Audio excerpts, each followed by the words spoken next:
యేసు రక్తమే జయం పరిచర్య. ప్రియ రక్షకుడైన యేసుక్రీస్తు నామమున ఈ ఉదయ కాలమున మీ అందరికీ శుభములు కలుగునుగాక.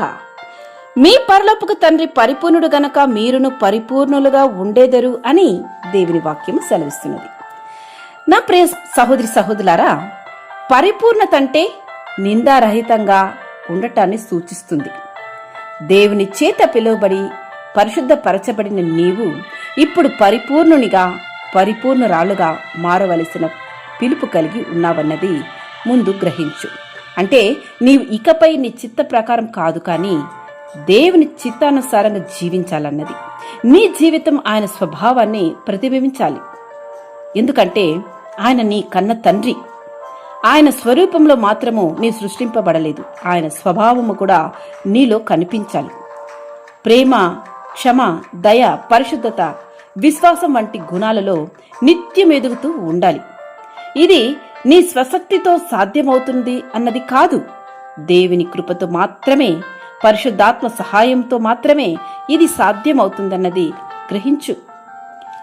పరిపూర్ణుల లక్షణాలు ప్రేమ కలిగి ఉంటారు, పరిపక్వత కలిగి, లోపము లేకుండా, పాపములో తొట్టిల్లకుండా జాగ్రత్త పడి జీవించెదరు. ఎప్పుడు కానీ నీ హృదయంలో ఒక ప్రాకారం అన్నది ఉండాలి.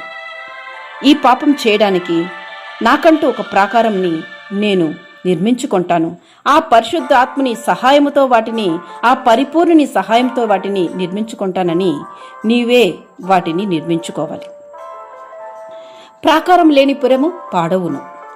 నీవు కూడా నీ స్వబుద్ధి ఆధారము చేసుకొనక నీ పూర్ణ హృదయముతో యెహోవాయందు నమ్మికించుము. నీ ప్రవర్తన అంతటి యందు ఆయన అధికారమునకు ఒప్పుకొనుము. అప్పుడు ఆయన నీ త్రోవను సరళము చేయును, నీవు ఫలించి అభివృద్ధి పొందెదవు. ఆ పరలోకపు తండ్రి పరిపూర్ణుడు గనక నీవును పరిపూర్ణతను కలిగి ఈ భూమిలో జీవించెదవు. దేవుని సహాయం కొరకు ప్రార్థించు. దేవుడు నిన్ను ఆశీర్వదించి దీవించునుగాక. ఆమేన్. యేసు రక్తమే జయం పరిచర్యలో మీ సహోదరి. God bless you.